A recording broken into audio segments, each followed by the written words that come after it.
Hello student, last वाले video में हम लोगों ने केमिकल रिएक्शन एंड इक्वेशन ये चैप्टर को स्टार्ट कर दिया था। इस चैप्टर में हम लोगों ने फिजिकल चेंज और केमिकल चेंज के बारे में स्टडी किया और इस रिलेटेड बहुत सारे एग्जाम्पल को भी स्टडी किया। आज की वीडियो में हम लोग इसके आगे का पोर्शन देखेंगे जो कि वर्ड इक्वेशन और केमिकल इक्वेशन है। तो चलो आइए देखते हैं कि वर्ड इक्वेशन क्या होता है। यहाँ पे मैं बोर्ड के ऊपर कुछ केमिकल रिएक्शन लिखूंगा, वो आपको ध्यान से देखिए। Aqueous solution of copper sulphate plus zinc dust that gives aqueous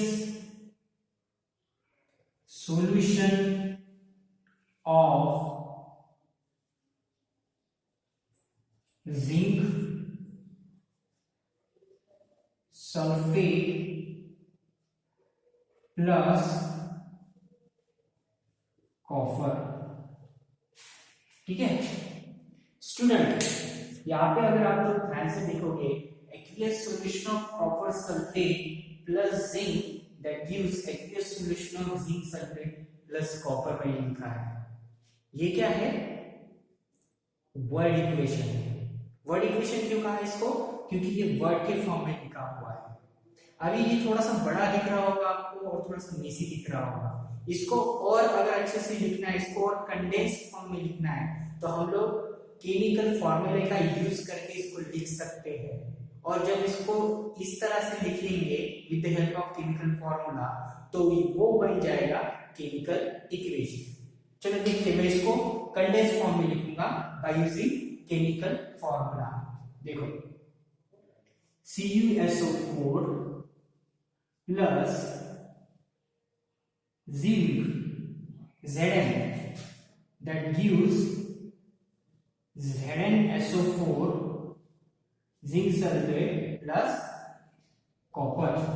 देखो, ये और ये दोनों भी क्या है? सेम ही है। ये कॉपर सल्फेट, ये zinc. Aqueous solution of zinc sulphate plus copper. यहाँ पे जो कॉपर सल्फेट का सॉल्यूशन होता है वो ब्लू कलर का होता है। जब उस सॉल्यूशन में जिंक डस्ट को डाला जाएगा तो जिंक क्या करेगा? कॉपर को डिस्प्लेस करेगा, उसकी जगह ले लेगा और यहाँ पे प्रोडक्ट में बनेगा जिंक सल्फेट और जो कॉपर है वो बाहर आ जाएगा, कॉपर पार्टिकल्स। तो जब ये रिएक्शन होगी तो ब्लू कलर का सॉल्यूशन बन जाएगा, कलरलेस सॉल्यूशन। ठीक है, तो इसे हम लोग बोलेंगे केमिकल इक्वेशन। अभी इसको डिफाइन करना है कि किसी ने पूछा अगर व्हाट इज केमिकल इक्वेशन, तो हम लोग क्या कर सकते हैं? That is the representation of chemical reaction is in condensed form by using chemical फॉर्मूले is called as chemical equation. क्या किया हम लोगों ने? जो वर्ड फॉर्म था उसे केमिकल फॉर्मूले का यूज किया, पूर्ण कंटेंट बना दिया और वो बन गया है केमिकल इक्वेशन। तो ये क्या है? ये है केमिकल इक्वेशन। ठीक है, ये है केमिकल इक्वेशन। तो ध्यान रखो, this one is the chemical equation. ठीक है, अभी इस रिएक्शन को अगर देखोगे तो लेफ्ट हैंड साइड और राइट हैंड साइड के बीच में एरो दिया हुआ है। तो लेफ्ट हैंड साइड पे हमेशा याद रखना रिएक्टेंट होते हैं एंड राइट हैंड साइड में प्रोडक्ट होते हैं। तो यहाँ पे रिएक्टेंट कौन हो गए? कॉपर सल्फेट और जिंक, ये रिएक्टेंट है, और जिंक सल्फेट और कॉपर ये क्या है? प्रोडक्ट है। मतलब ये रिएक्शन, मतलब रिएक्टेंट रिएक्शन में पार्टिसिपेट करके इसमें कुछ कॉपर सल्फेट जो है, इनमें जो बॉन्ड है, आयनिक बॉन्ड, वो बॉन्ड ब्रेकिंग नहीं जाएगा और नया बॉन्ड फॉर्म करेगा जिंक के साथ। मतलब जिंक सल्फेट में नए बॉन्ड आयनिक बनेंगे। तो ये जिंक सल्फेट क्या है? प्रोडक्ट है, जो कि एरो के राइट साइड में लिखा है। तो स्टूडेंट आपको समझ में आ रहा होगा कि वर्ड इक्वेशन किसे कहेंगे और केमिकल इक्वेशन किसे कहेंगे। ठीक है, सिर्फ इतना लिखने से काफी नहीं होता, इसके कुछ और भी रूल्स होते हैं कि केमिकल इक्वेशन को हमें किस तरह से लिखना चाहिए। इसके कुछ फंडेज और रूल्स जो होते हैं वो मैं आपको समझाता हूँ।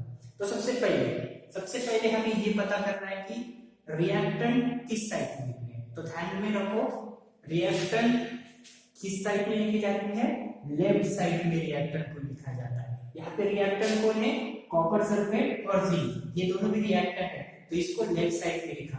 बाद में एरो लिखा था, एरो राइट हैंड साइड में। एरो का डायरेक्शन हमेशा प्रोडक्ट की तरफ होता है, arrow shows the direction of the reaction. तो राइट हैंड साइड में प्रोडक्ट होते हैं, तो यहाँ पे जिंक सल्फेट और ये कॉपर है, ये प्रोडक्ट है, तो इसको मैंने राइट हैंड साइड में लिखा। तो रिएक्टेंट लेफ्ट हैंड साइड में लिखे जाएंगे और प्रोडक्ट राइट हैंड साइड में लिखे जाएंगे, और बीच में क्या रहेगा, एरो, जो कि रिएक्शन का डायरेक्शन बताएगा, प्रोडक्ट की तरफ होगा। ठीक है, ये पहला है। इसके बाद कभी कभी क्या होता है, एक से ज्यादा रिएक्टेंट होते हैं, तो उस केस में पॉजिटिव साइन का यूज किया जाता है। इस केस में वैसा ही हुआ है, इस केस में रिएक्टेंट दो है, इसलिए इन दोनों के बीच में पॉजिटिव का साइन यूज किया है। ठीक है, अगर वही प्रोडक्ट में भी एक से ज्यादा प्रोडक्ट होंगे तो उनके बीच में भी क्या होगा, पॉजिटिव साइन आएगा। तो देखो जिंक सल्फेट और कॉपर के बीच में भी क्या है, पॉजिटिव साइन दिया हुआ है। तो रिएक्टेंट ज्यादा होंगे तो पॉजिटिव साइन से हम लोग उसको दिखा सकते हैं, प्रोडक्ट भी ज्यादा होंगे तो भी हम उनके बीच में पॉजिटिव साइन से क्या कर सकते हैं, दिखा सकते हैं। अगर तीसरा रहा तो फिर प्लस करके और लिखना पड़ेगा, बराबर है, समझ में आया। अभी इन दोनों के बीच में एरो है, एरो का हमेशा डायरेक्शन की जरूरत है, रिएक्शन का डायरेक्शन दिखाता है, toward the right hand side होता है। ठीक है, नेक्स्ट और एक चीज ध्यान में रखो, ये तो पहला और दूसरा पॉइंट होगा। तीसरा पॉइंट क्या हो सकता है कि हमें इसकी जो रिएक्टेंट होते हैं, मतलब ये जो है इसकी फिजिकल स्टेट को मेंशन करना पड़ता है। आपको पता है कि कोई भी सब्सटेंस उसकी 3 फिजिकल स्टेट होते हैं, एक तो सॉलिड होगा, नहीं तो लिक्विड होगा, नहीं तो गैसेस होगा। अगर सॉलिड रहा तो उसको ब्रैकेट के अंदर एस लिखना पड़ेगा, मतलब इसके साइड पे एस। ठीक है, अगर वो लिक्विड रहा तो ब्रैकेट के अंदर एल लिखना पड़ेगा। अगर वो गैसेस फॉर्म में रहा तो ब्रैकेट के अंदर जी लिखना पड़ेगा। समझ में आ रहा है? जैसे मैं अभी इसको समझाता हूं, ये कॉपर सल्फेट है प्लस जिंक है। ठीक है, तो जिंक डस्ट फॉर्म में, ये सॉलिड फॉर्म, तो इसके साइड में मुझे क्या लिखना पड़ेगा, स्मॉल ऐसे ब्रैकेट में एस लिखना पड़ेगा। यहाँ पे भी कॉपर क्या है, सॉलिड में आएगा, तो यहाँ पे भी एस आ जाएगा। मतलब हमें रिएक्टेंट है या प्रोडक्ट है उसका क्या करना पड़ेगा, सबसे पहले उसका फिजिकल स्टेट लिखना पड़ेगा। तो रिएक्टेंट में अगर हम लोग फिजिकल स्टेट लिखेंगे तो ज्यादा स्पेसिफिक और अच्छा समझ में आएगा कि रिएक्टेंट कौन से स्टेट में पाया गया है, लिक्विड स्टेट में है, सॉलिड स्टेट में है, या फिर गैसेस स्टेट में है। ठीक है, अगर प्रोडक्ट के साइड में भी हमें करना है तो हम कर सकते हैं। अगर कभी कभी क्या होता है कि प्रेसिपिटेट बन जाता है, प्रोडक्ट में सॉलिड प्रेसिपिटेट बन जाता है, तो उस प्रेसिपिटेट को अगर दिखाना है तो हम उसको डाउनवर्ड एरो करके भी दिखा सकते हैं। क्या कर सकते हैं, नीचे की तरफ एरो करके भी हम उसको दिखा सकते हैं। अगर कोई गैसेस बन रहा है तो स्मॉल जी ब्रैकेट में लिखने की जगह पे हम लोग ऊपर की तरफ एरो करके भी प्रोडक्ट में दिखा सकते हैं। फॉर एग्जांपल मैं आपको समझाता हूँ, देखो यहाँ पे कैल्शियम कार्बोनेट है। ठीक है, कैल्शियम कार्बोनेट को सामने जाके वो कन्वर्ट होगा calcium oxide plus carbon dioxide. अब ये कार्बन डाइऑक्साइड क्या है, गैस फॉर्म में है। तो अगर मुझे इसको लिखना है तो यहाँ पे मैं स्मॉल जी की जगह पे, ये गैस फॉर्म में मुझे स्मॉल जी लिखना चाहिए, लेकिन मैं स्मॉल जी की जगह पे यहाँ पे अपर एरो दिखा सकता हूँ। तो ये भी एक इंडिकेशन और सिंबल है गैस दिखाने का, बराबर है।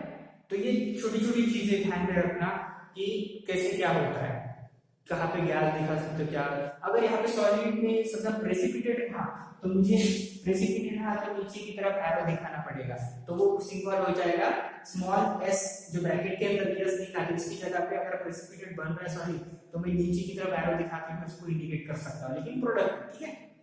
तो वो प्रोडक्ट वाला बात हो गया, अपर एरो गैस के लिए, डाउनवर्ड एरो प्रेसिपिटेट के लिए, ठीक है।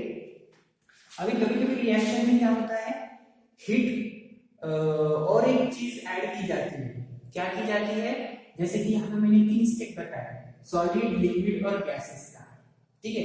तो कभी कभी कुछ पाउडर फॉर्म में होते हैं लेबोरेटरी में, कुछ पाउडर फॉर्म में होते हैं, उसका हमें केमिकल बनाना पड़ता है, तो हम लोग डिस्टिल वाटर में वो पाउडर डाल के उसका सॉल्यूशन बनाते हैं, तो उसे कहा जाता है एक्वियस सॉल्यूशन। क्या कहा जाता है? एक्वियस सॉल्यूशन कहा जाता है। अगर उसको इंडिकेट करना है तो हमें ब्रैकेट में AQ लिखना पड़ता है, जैसे कि ये वाले रिएक्शन है, कॉपर सल्फेट का एक्वियस सॉल्यूशन है, तो ब्रैकेट के अंदर मैं AQ लिख सकता हूं, ठीक है। उसी तरह से यहाँ पे जिंक सल्फेट बन गया तो ये भी एक्वियस है, तो ब्रैकेट के अंदर AQ लिखना पड़ेगा। तो ये छोटी छोटी चीजें होती है जो आपको ध्यान में रखनी चाहिए, ठीक है। उसके बाद कभी कभी रिएक्शन के लिए हमें हीट भी देनी पड़ती है, हीट मतलब टेम्परेचर देना पड़ता है, तब जाके रिएक्शन कंप्लीट होती है। तो वो चीज हम कैसे मेंशन करें कि कौन से रिएक्शन में, हमें सिंबल से पता चलना चाहिए कि इस रिएक्शन में हमने हीट दी है, तो वो सिंबल जो होता है एरो के ऊपर दिया जाता है। देखो इस रिएक्शन में हीट की जरूरत है, तो मैं हीट कैसे दिखाऊंगा, इसके ऊपर मैं ये ट्रायंगल का सिंबल दूंगा, ये ट्रायंगल का सिंबल होना मतलब रिएक्शन में हीट दी है, टेम्परेचर बढ़ाया है, ये समझ में आता है, समझ में आया। अगर दूसरी तरफ प्रोडक्ट में हीट अगर इवॉल्व हो रही है, हीट अगर बाहर निकल रही है, ठीक है, तो उस केस में हम लोग कैसे दिखाएंगे, जैसे कि ऊपर की रिएक्शन है, ये क्या है, डिस्प्लेसमेंट रिएक्शन है, डिस्प्लेसमेंट रिएक्शन में क्या होती है, हीट निकलती है, तो जब प्रोडक्ट में हमें हीट दिखानी है तो हम लोग वहां पे प्लस करके हीट लिख सकते हैं, ठीक है, प्रोडक्ट के अंदर। तो प्रोडक्ट में हम लोग हीट इस तरह से लिख सकते हैं, बराबर है। और अगर हम रिएक्टर में अगर हीट सप्लाई कर रहे हैं तो ट्रायंगल करके एरो के ऊपर, या फिर प्रोडक्ट में अगर हीट जनरेट हो रही है तो प्लस करके हीट इस तरह से तुम लोग लिख सकते हो। तो हम लोग को ये बारीकाई थोड़ी सी ध्यान में रखनी पड़ेगी। इसके साथ कभी कभी क्या होता है कि कोई रिएक्शन में प्रेशर हो या टेम्परेचर हो या कैटलिस्ट के बगैर हो नहीं सकती, तो उस केसेस में हमें वो एक्स्ट्रा चीजें को मेंशन करना पड़ता है, लेकिन वो सब चीजें हमें एरो के ऊपर मेंशन करनी पड़ती है। फॉर एग्जांपल वेजिटेबल आयोलिक रिएक्शन अगर करनी है तो उसके लिए 60 डिग्री टेम्परेचर लगेगा when vegetable oil react with the hydrogen gas, और उसी के साथ निकेल कैटलिस्ट भी लगता है, तभी जाके वो रिएक्शन कंप्लीट होती है। तो आइए मैं समझाता हूँ वो कैसी रिएक्शन है। मतलब ये देखो, वेजिटेबल ऑयल ये किस फॉर्म में है, लिक्विड फॉर्म में, vegetable oil is in the liquid form, इसकी रिएक्शन किसके साथ, हाइड्रोजन गैस के साथ, H2, ये गैस फॉर्म में है, ठीक है। अभी इसकी रिएक्शन ऐसे डायरेक्टली नहीं होगी, तो ये रिएक्शन होने के लिए हमें कुछ चीजें चाहिए, तो वो सबसे पहले हमें टेम्परेचर चाहिए 60 डिग्री सेल्सियस और साथ में निकेल कैटलिस्ट चाहिए, निकेल कैटलिस्ट, इनके बगैर ये रिएक्शन पॉसिबल नहीं है, तब जाके हमें प्रोडक्ट मिलेगा, दैट इज वनस्पति घी, वनस्पति घी, ये जो है ये प्रोडक्ट मिलेगा सॉल्यूट। तो रिएक्शन क्या है, vegetable oil when reacted with hydrogen gas, this reaction will be possible at 60 degrees Celsius in the presence of nickel catalyst, and finally we will get the vanaspati ghee as a product, ठीक है। तो इस तरह से reaction के लिए कुछ कुछ ऐसी चीजें हमें लेनी पड़ती है। तो स्टूडेंट आज हम लोगों ने वर्ड इक्वेशन क्या होता है, केमिकल इक्वेशन क्या होता है, और केमिकल इक्वेशन में क्या क्या चीजें हमें देखनी पड़ती है, लिखनी पड़ती है, मेंशन करनी पड़ती है, ताकि वो रिएक्शंस इजी से समझ में आ जाए। तो फिर से एक शॉर्टकट में रिकॉल कर देता हूँ ये पूरा पोर्शन। तो ये ऊपर का जो है, जैसे मैंने लिखा aqueous solution of copper sulfate plus zinc dust that gives aqueous solution of zinc sulfate plus copper। तो ये क्या है, वर्ड इक्वेशन है, वर्ड फॉर्म में लिखी इसलिए वर्ड इक्वेशन है। अभी इसको वर्ड इक्वेशन को अगर मैं कंडेंस फॉर्म में लिखूंगा by using the chemical formulae, then this word reaction is converted into chemical equation, chemical equation में बन जाएगी। तो मैंने इस तरह से लिखी, that is CuSO4 plus zinc that is ZnSO4 plus Cu। इसमें CuSO4 का ब्लू कलर जब Zn डाला जाएगा उसके अंदर डस्ट को, तो ये कलरलेस हो जाएगा जिंक सल्फेट। जिंक ने कॉपर को डिस्प्लेस किया है, कॉपर बाहर निकल गया है, तो ये है केमिकल इक्वेशन। इसके कुछ रूल्स देखे हैं कि हमेशा रिएक्टेंट एरो के लेफ्ट हैंड साइड में लिखे जाते हैं और एरो के राइट हैंड साइड में प्रोडक्ट को लिखा जाता है। Arrow shows the direction of the reaction, ये पॉइंट ध्यान रखना। अगर एक से ज्यादा रिएक्टेंट है तो उन दोनों के बीच में प्लस का साइन देना पड़ेगा। अगर एक से ज्यादा प्रोडक्ट भी है तो उसे लिखते वक्त हमें प्लस साइन का यूज करना पड़ता है। नेक्स्ट और चीज क्या बताई मैंने ये समझाया कि फिजिकल स्टेट हमें उसके नीचे मेंशन करनी पड़ती है। अगर रिएक्टेंट लिक्विड स्टेट में है तो ब्रैकेट के अंदर L का साइन, सॉलिड स्टेट में है तो ब्रैकेट के अंदर S का साइन, अगर वो गैसियस स्टेज में है तो ब्रैकेट के अंदर स्मॉल g का साइन हमें देना पड़ता है। प्रोडक्ट में क्या होता है, कभी कभी प्रेसिपिटेट फॉर्म होता है सॉलिड फॉर्म में, तो उसको इंडिकेट करने के लिए हमें उसके बाद डाउनवर्ड एरो देना पड़ता है। अगर प्रोडक्ट में गैसेस निकल रहे हैं तो उसको इंडिकेट करने के लिए हमें स्मॉल g की जगह पे अपर एरो का यूज करना पड़ता है, इस तरह से, ठीक है। और अगर एक्वियस सॉल्यूशन बना है तो ब्रैकेट के अंदर हमें AQ लिखना पड़ता है, जैसे कि मैंने यहाँ पे AQ का यूज किया है जिंक सल्फेट केवल और कॉपर सल्फेट केवल, ठीक है। इसके बाद हम लोगों ने और एक चीज देखी कि कभी कभी रिएक्शन को मोर फर्मेंटिव करने के लिए प्रेशर, टेम्परेचर और कैटलिस्ट का यूज किया जाता है। कभी कभी कोई रिएक्शन विदाउट कैटलिस्ट के बगैर होती नहीं है, तो वो रिएक्शन में जो चीजें इंपॉर्टेंट है वो एरो के ऊपर लिखी जाती है। उसका एग्जांपल मैंने यहाँ पे समझाया, जैसे कि वेजिटेबल ऑयल की रिएक्शन हाइड्रोजन गैस के साथ हुई, तो in the presence of 60 degree Celsius और निकल कैटलिस्ट का यूज किया और बना वनस्पति घी जो कि सॉलिड में है। और मैंने टेम्परेचर बारे में भी समझाया था कि अगर टेम्परेचर में हीट मतलब रिएक्शन में हीट देनी है तो ये ट्रायंगल का साइन हम एरो के ऊपर निकालेंगे। अगर प्रोडक्ट की हीट बन रही जनरेट हो रही है तो हीट ऐसे हम लिख सकते हैं। तो ये जो चीजें हैं ये सभी चीजें हमें केमिकल इक्वेशन लिखते वक्त ध्यान में रखनी पड़ती है। तो स्टूडेंट ये सब बेसिक इंफॉर्मेशन है जो कि केमिकल रिएक्शन में काम आएंगे चैप्टर को पढ़ते वक्त। वर्ड इक्वेशन क्या है और केमिकल इक्वेशन क्या है और उसके क्या क्या इंपॉर्टेंस पॉइंट्स होते हैं, ठीक है।